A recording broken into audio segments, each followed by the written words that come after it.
Our next question is from Annalise Harris, the Creighton University NAACP president. This is for all candidates. What will be done for better accessibility to CSU funds for students and organizations? We'll begin with Mr. Miskimmons. Again, already under works. As CSU Vice President of Finance, I've taken the 80 plus pages of policies and procedures and really looked at them and determined which ones we definitely need to keep, but which ones are questionable.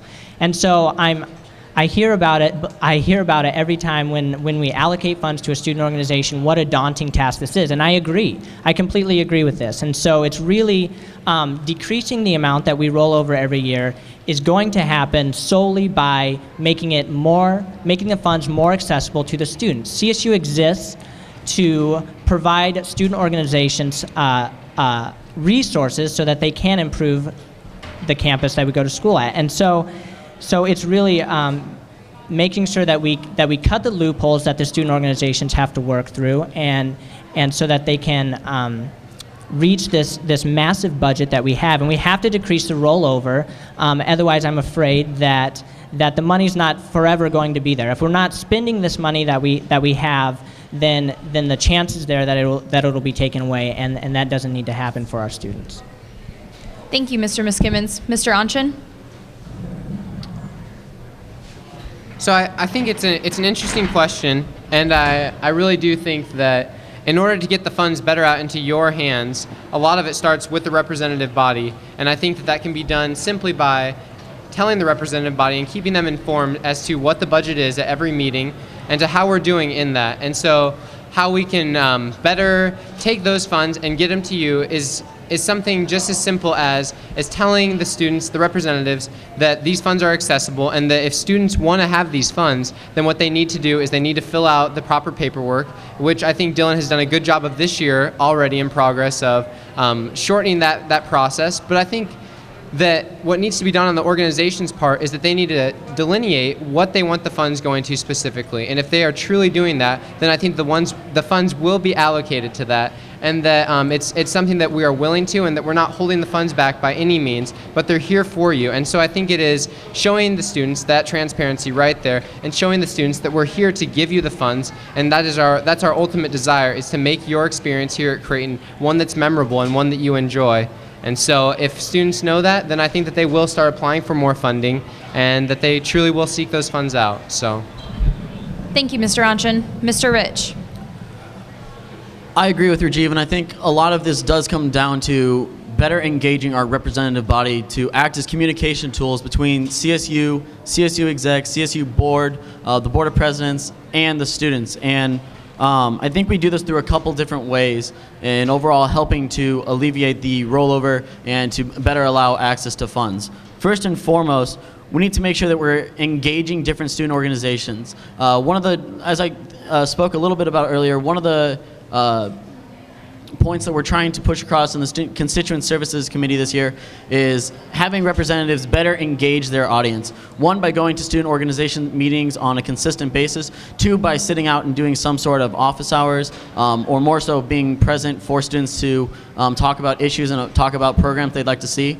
And with this, what it will allow us to do, if we properly engage our representatives, we'll know what different clubs and different organizations are trying to bring in speakers. If we have clubs and organizations trying to bring in a big speaker that would fall under a couple of the different clubs' themes, we can make sure that we communicate across those boards, and rather than having one club and coming in asking for a speaker that would cost $6,000, if we can get 5 different clubs banding together to ask for this money, it will be a lot easier for CSU to allocate those funds and to make sure that more students are able to have access to it. And finally, the last thing I think we need to do is open up our meetings. When we have our representative board meetings once a month, I'd like to see those more open to the public, holding hearings on different issues as well as funding requests.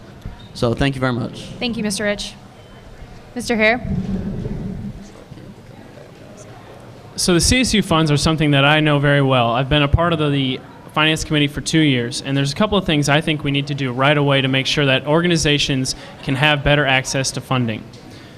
First one, we need to make our budget more accessible. We need to make sure everyone can know, if they want to, they can know what we're spending their money on. Second thing, We need to take a stance that it's not the organizations that have to come to us to find out about funding. We need to go out to them to show them that they can use us for funding. A couple of months ago, maybe it was about a month ago, I spoke to the president of the Pershing Rifles Society. It's a sort of a smaller organization on campus. I talked to him. He didn't even know that he could apply to CSU for funding for an event.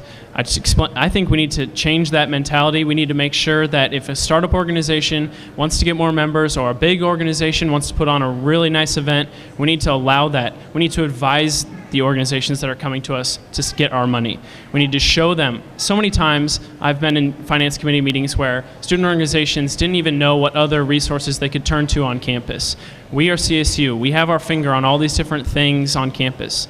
We know where they can go, what departments, what other organizations on campus they can go to for funding. Why can't we put together some sort of seminar to show them, here's how you go through a budget, here's how you present a budget to us that we're going to be able to work with you on, here's what kind of events you can fund, and here's what else you can do. If we invest the time and energy in the beginning to help people better understand what they can do to get our funding. Thank you, Mr. Hare. Rebuttal, Mr. Miskimmons. A lot of the things that my opponent just talked about were again was one of my goals for this year as CSU VP of Finance, and they have happened already. And specifically, a database was created that we can track extremely easily who's asking for money and who's not asking for money, and it makes it as easy as a click to send out an email to all the student organizations who haven't received funding. And so emails twice a semester to student organizations who don't normally apply to CSU funds, making it known that they can come to us for this money, and it will definitely increase the amount of rollover that we see from year to year, and definitely improve the environment on campus through more educational programs, more cultural programs for us, the students. Thank you, Mr. Miskimmons. Rebuttal, Mr. Rich. I just wanted to speak a little bit further to some other ways that we could help improve the funding access to organizations on campus. And one of them is really making sure that we are going to students. And one of the ways that we can do this is kind of essentially a how-to guide. How can CSU help you?